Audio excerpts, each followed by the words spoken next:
The nation is mourning the loss of Colin Powell, who's considered one of the finest soldiers and statesmen in American history. Powell's family says he died from COVID-19 complications and he was vaccinated. He was the first African American to serve as chairman of Joint Chiefs of Staff and Secretary of State.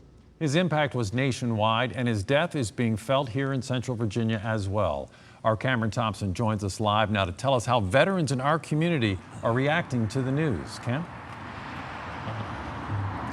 And Bill, Candace, one of those honors being taking place behind me. As you can see, the flags at the War Memorial have been lowered to half staff in honor of General Colin Powell. And speaking with the director of the War Memorial and other veterans sharing fond recollections and memories of the general, saying not only for his service to this country over the past several decades, but because of him breaking color barriers and serving as an inspiration to others while doing it.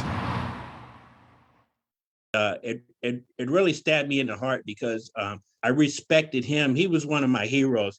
Harold Sayles recalls his initial reaction to the passing of former Secretary of State and Chairman of the Joint Chiefs of Staff, General Colin Powell. You know, we lost a great soldier, a great statesman, and most important, a great humanitarian. Sayles says he had several encounters with Powell over his 20-plus career in the Army, including a speech at the Buffalo Soldiers Monument at Fort Leavenworth, Kansas. His voice resonated. When he spoke, people stopped and listened. Virginia War Memorial Director Dr. Clay Mountcastle was also at that speech. He was just a very inspirational character for all of us serving in the Army. Mountcastle served for 21 years and says Powell was steadfast, loyal, committed, and exuded professionalism. He was the gold standard for what an Army leader should be.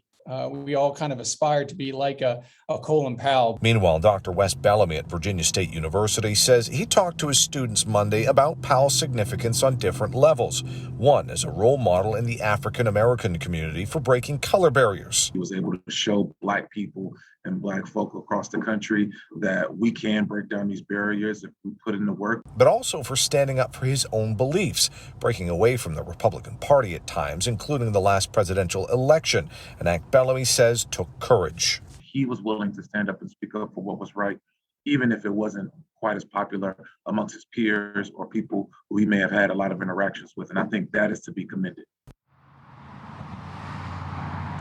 Now, many of Virginia's congressional delegation also sent out tweets or statements offering their condolences for his passing, including the Republican and Democratic gubernatorial candidates. Meanwhile, Governor Northam put out a statement as a former Army doctor himself who served in the Gulf War that said in part, quote, Powell was a good and honorable man and his death is a loss for our country, end quote.